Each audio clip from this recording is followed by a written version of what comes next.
Hello, viewers. I'm your host Faisal Shah. You're watching me on WhatsApp Digital YouTube channel or Facebook page. If you are new to our channel, please subscribe. We are launching a new series in which we will be discussing international political scenario in English for our viewers who only speak English. Today is our first video, first episode, and we will be talking about martial law imposed in Myanmar or Burma, whatever you like to call it, and we'll like to tell you how it is imposed, why it is imposed, and what is the political stand of the civilian government and the military. And we'll also tell you what future outcome could be. So be with us. Friends, as you know that Myanmar is one of the countries which has always been in conflict with the army and civilian governments, and in the last 10 years there has been a civilian government there. First there was a government which was pro army or pro military, and then the government of Aung San Suu Kyi came in power 5 years ago, and recently elections were held in November and she won again with 80% majority. But the military and the army was supporting the opposition party, not the political party which is in power, but they lost. And today, meaning that yesterday, which has passed on the 1st of February 2021, they were to take the oath of the new government. But before that could happen, the military imposed martial law, arrested Aung San Suu Kyi and also other important political, people in the country. And right now, the army is in charge. So we like to tell you in details. 10 years ago, army, gave the ruling to the civilian government. For initially, a government came which was in support of army, so everything was okay. But then the government of Aung San Suu Kyi came, and even though she was in power, but the military had strong hold on the country. But in recent times, as you have seen that in last 2 years, there has been genocide on Rohingya Muslim community. They migrated to Bangladesh and several other countries, and the president has received a lot of backlash from the Western media and also from all around the world.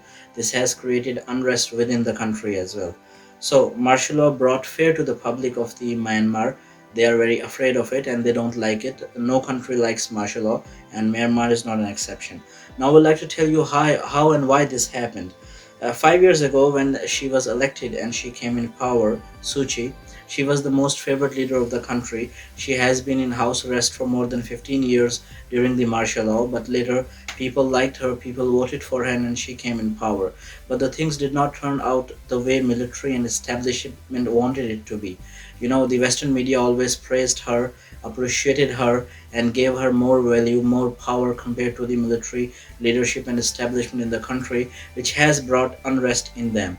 A kind of jealousy, a professional jealousy, or a professional rivalry, if you might say. Anyhow, in November, there were elections, November 2020. There were elections during the COVID situation, and the government won 80% seats. The military wasn't happy with it.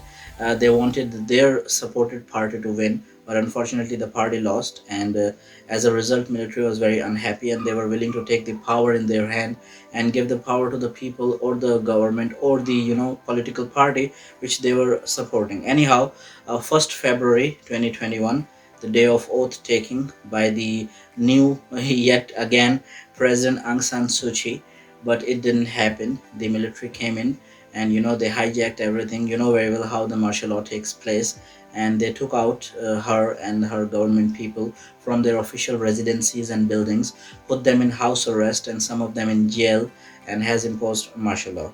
Army believes that the elections which took place last year in November were rigged. They were not genuine. They were not real. That's what Army believes, and that's the main reason which is told to the media that why Army took over, because Army thinks that it is not in the national interest of the country to give the government another 5-year term to this party or to them, to these people. Anyhow, in 2008, while there was martial law, the government was under the control of the military. They made some laws, some new, legislations were introduced in which the army had special role in the politics. Even though if the civilian government is in power, but still the army would be, in a official de facto in charge of the country. And due to that power, that these people came in martial law and imposed the martial law. Anyhow, but one thing is clear, that the Western media praised Suu Kyi for being the mother of the nation, but the military believes, the establishment believes that we are the father of the nation. We are the strongest in the country and we should be respected and feared for. Anyhow, army against international influencers. As the Suchi came in power, there was a lot of national, international influence in the country. The media houses opened their houses there. The new companies came in to do the business. And even though it was good for the economy, but the military didn't like it. Military thought that the foreign influence and a lot of foreigners in the country doing business and other things would be dangerous for the national integrity of the country, and that's the reason why they came in power. What's going to happen next? What the military officially has said is that we will take the power in our hand for 1 year. We will conduct a new elections, an election which would not be forged by the people or by the government, and we will make a democratically elected government within 1 year and give the rule back to the people, to the civilians. Anyhow, the international media disagrees to this. They are not sure what's going to happen because it's the first day. As this story develops, we'll update you regarding this. But whatever happened is not good. It shouldn't happen in a democratic country. And if this takes place, the international community needs to put pressure on the country so that the Myanmar civilian government is restored. So, guys, that was our video. If you like our effort, we'll continue this series. We would like to discuss international politics in English. Usually, we put 3 videos on our channel which are not in English. They are in Urdu or Hindi. One of them is regarding earning online, and 2 of them are political. But this is an experiment. If it works out, then definitely we'll make such more videos. If you like our channel, please subscribe to WAF Digital, share with your friends. Thanks a lot. अगर आपने अब तक हमारा channel subscribe नहीं किया तो please subscribe कर लें, बेल के आइकन का दबा लें ताकि आप तक हमारी वीडियो सबसे पहले पहुंचे।